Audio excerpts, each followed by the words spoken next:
Et si nos premiers mouvements en disaient long sur la manière dont nous avançons dans la vie? Bonjour à tous, bienvenue dans les Murmures de la Libellule, un podcast où nous allons explorer ensemble le lien profond entre notre corps, nos émotions et notre histoire. Je suis Virginie, kinésiologue, et à travers ces épisodes, je vous propose de partir à la découverte de ce que notre corps nous murmure depuis le tout début, et même avant notre naissance. Car oui, notre histoire commence bien avant notre premier souffle. Je crois profondément que notre corps garde en lui les traces de nos expériences, qu'elles soient physiques, émotionnelles ou même transgénérationnelles. À travers ce podcast, je veux vous aider à comprendre ces liens et à vous reconnecter à votre propre histoire, en douceur et sans jugement.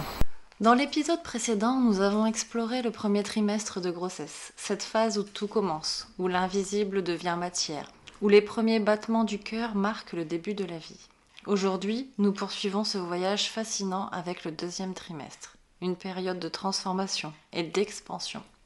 C'est un moment clé du développement, où le corps du bébé se structure, où ses sens s'affinent, où la connexion avec le monde extérieur s'intensifie. C'est aussi une phase où la grossesse devient plus visible, plus tangible, où l'annonce à l'entourage vient inscrire l'existence de ce petit être dans la réalité des autres. Ce deuxième trimestre est marqué par une évolution spectaculaire. Les organes poursuivent leur maturation, les mouvements deviennent plus précis, le squelette se solidifie, l'enfant bouge, s'étire, explore l'espace qui l'entoure. Il commence à percevoir les sons, les variations de lumière. Tout est nouveau pour lui. D'un point de vue symbolique, on peut dire que la conception était l'étincelle. Le premier trimestre, c'est la formation des fondations. Et le deuxième trimestre, la phase d'expansion et d'apprentissage. C'est le temps de la structuration et de la découverte.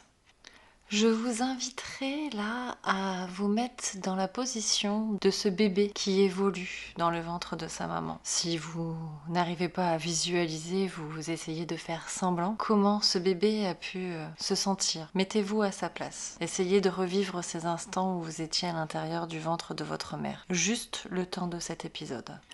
Lorsque tout se passe bien, la maman commence à sentir son bébé bouger à partir du 5e mois. Elle peut ressentir à ce moment-là autant de joie que de peur. C'est un grand changement. Pour certaines mamans, c'est à partir de ce moment-là que la grossesse devient réelle, devient palpable. Ça amène aussi des inquiétudes lorsque bébé ne bouge pas. Surtout quand c'est notre premier enfant, on apprend au fur et à mesure. Quand bébé ne bouge pas, on peut être inquiète et vouloir le stimuler pour qu'il nous fasse un petit signe. Mais parfois, c'est pas la bonne idée en fait. Le bébé a des cycles de sommeil. Donc quand la maman vient stimuler comme ça, alors que peut-être que le bébé dort à ce moment-là, ça va indiquer chez l'enfant qu'il n'a pas le droit de se reposer ou qu'il ne faut pas qu'il dorme. Ça peut provoquer des déséquilibres au niveau du sommeil par la suite. Le premier trimestre est souvent épuisant pour la future maman. Il y a parfois des nausées, un inconfort. Le deuxième trimestre apporte un peu plus de repos. La future maman commence souvent à ressentir plus de confort. L'énergie revient. Les nausées s'atténuent. Le corps s'arrondit avec douceur. Mais émotionnellement, c'est aussi un moment charnière. Elle prend pleinement conscience de la présence du bébé entre émerveillement et questionnement. Elle peut osciller entre une profonde sérénité et des doutes passagers. Est-ce que je vais être une bonne mère ? Mon bébé va-t-il bien ? Est-ce que je suis prête pour cette transformation ? Ces émotions sont normales et elles participent aussi à ce lien unique qui se tisse jour après jour. L'eau, élément fondamental de la vie,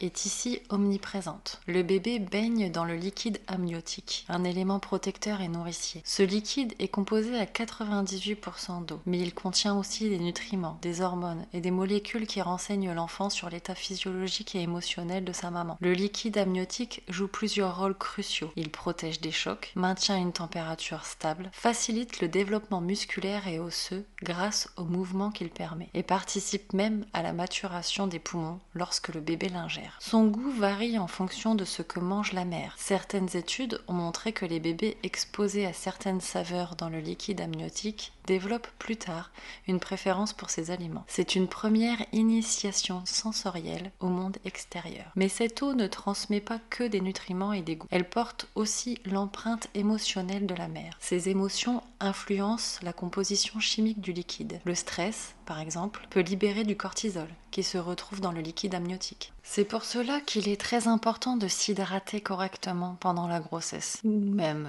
lorsqu'on n'est pas enceinte. De toute façon, l'hydratation est la clé numéro 1 pour un corps en bonne santé. Durant ce trimestre, plusieurs réflexes archaïques continuent d'émerger. Vous vous souvenez, dans l'épisode précédent, je vous expliquais ce qu'étaient les réflexes archaïques. En France, le précurseur de l'étude des réflexes archaïques, c'est Paul Landon. Si vous voulez vous renseigner un peu plus sur ce sujet, n'hésitez pas à aller voir ses travaux. Les réflexes archaïques apparaissent dans un ordre précis, pas n'importe comment, et cet ordre a une raison d'être. Donc durant ce second trimestre, d'autres réflexes continuent d'émerger, comme le réflexe de Galland, qui va permettre au bébé de se tortiller pour pouvoir sortir du ventre de maman. Mais une mauvaise intégration de ce réflexe peut engendrer une hypersensibilité tactile, une agitation excessive ou des difficultés posturales.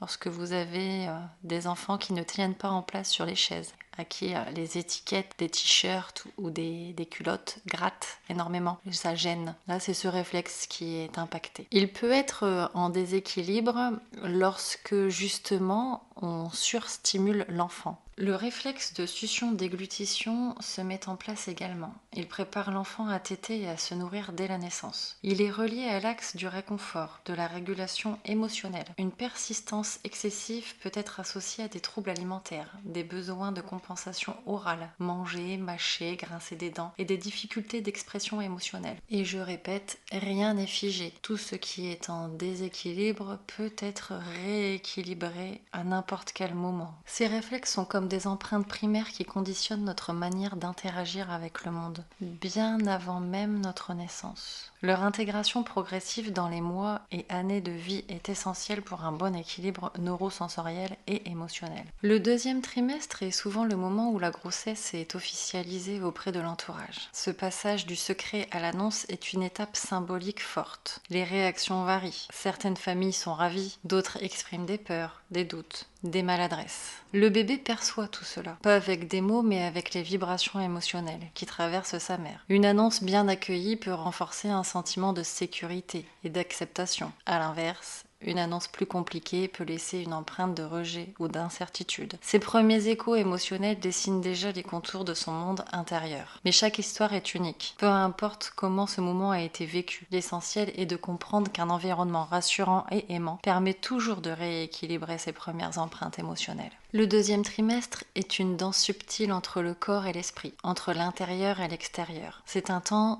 où la vie s'organise, où les connexions s'intensifient, où l'histoire familiale commence à s'écrire. Comprendre ces étapes, c'est aussi se reconnecter à une part intime de notre histoire, celle qui nous lie avant même notre premier souffle. Ce grand voyage entre ciel et terre se poursuit.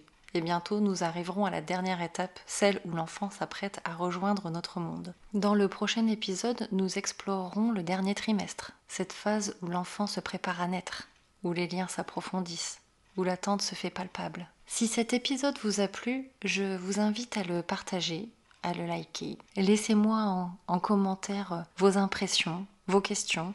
Je serai ravie de partager avec vous sur ce sujet. Je vous souhaite à tous une excellente journée et à bientôt pour le prochain épisode.